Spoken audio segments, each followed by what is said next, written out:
a different kind of warfare altogether. Out of the time, reload with powder and musket ball, and then reload again. It wasn't a matter of just putting a bullet in and firing the rifle. It was a full process. While they're walking at you, shooting at you. The formality, marching in a line, firing, then having to reload when someone's standing like 30, 40 yards away firing at you. Terrifying. Very much to do with its time, you know, when these like kind of battles took place. The troops had to do everything the same. They had to march a certain way. They had to hold their weapon a certain way. The strategies were like kind of done by gentlemen in command.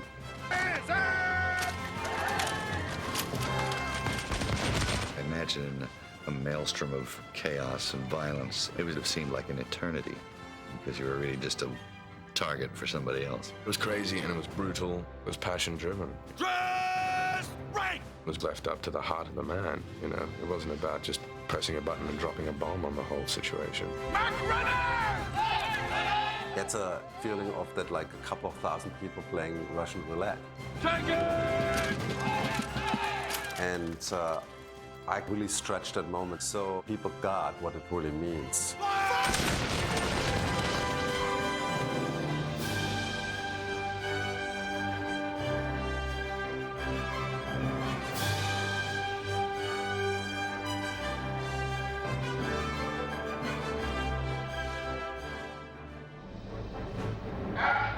We worked as many as 1,000 people at a time out in the field, 70 horses. Everything was big, huge, enormous. You always see like in battles how people get shot, but nobody really shows how many actually fall and get shot at one time. It wasn't about a particular stunt.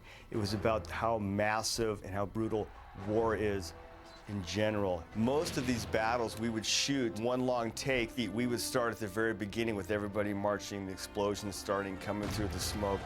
They'd be going along till they start running, till they charge, till they make contact, all in one shot. Strangest of all is doing this big fight scene, and if you get something wrong in the choreography, you go, chuk, chuk, chuk, ah. Oh, sorry, it's head cut instead of... They go, no, it's no problem, we'll just start from the beginning. Can we send those 500 horses over the hill and put that building up and replant those 40 bombs? No, it's fine. Don't worry. It'll just be 3 or 4 hours. You sit in your trailer. At that time, the main weapon, you know, in open warfare was like the musket with the bayonet. Bayonet charge. We'll see who takes the glory from this field.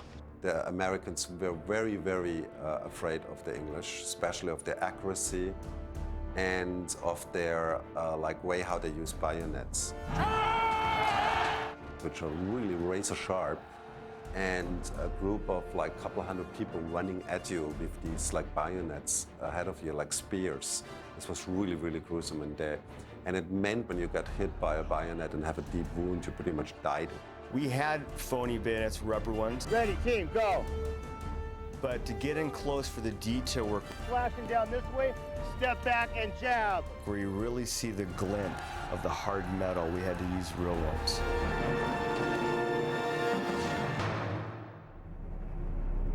Action on the cannon. Cannonballs, you know, in the classic war movie, you saw always this big clouds, you know, like this big explosion, and it was it. Through digital technology, you see the cannonballs hitting people physically. It never occurred to me that they bounced. I always thought they were bombs, but they weren't bombs.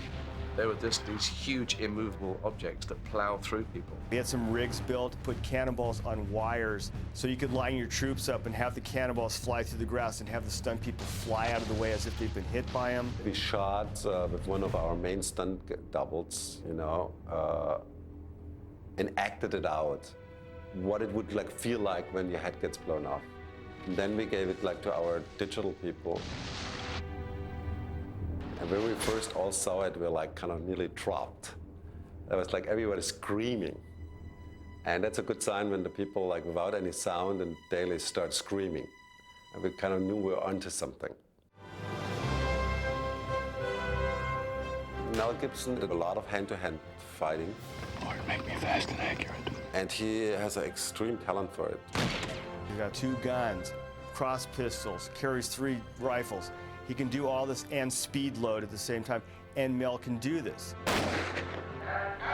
was actually very carefully choreographed. Attention to detail, try not to hurt anyone. And the stunt guys were in there big time instructing, looking out for safety, and instructing you how to make it look better and meaner or nastier. He carried a tomahawk around with him for days, weeks, months. We gave him a rubber one, so he always had something in his hand. I got pretty good at it after a while, but you can walk away from an object, throw the damn thing, and make it stick. It's really just about eyeballing the distance.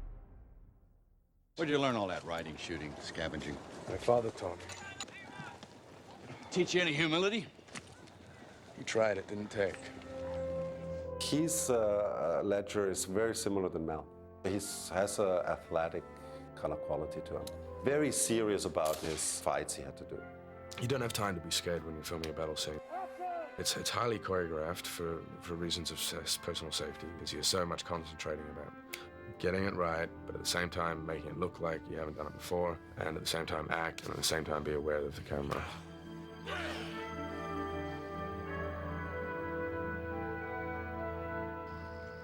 Before this war's over, I'm going to kill you.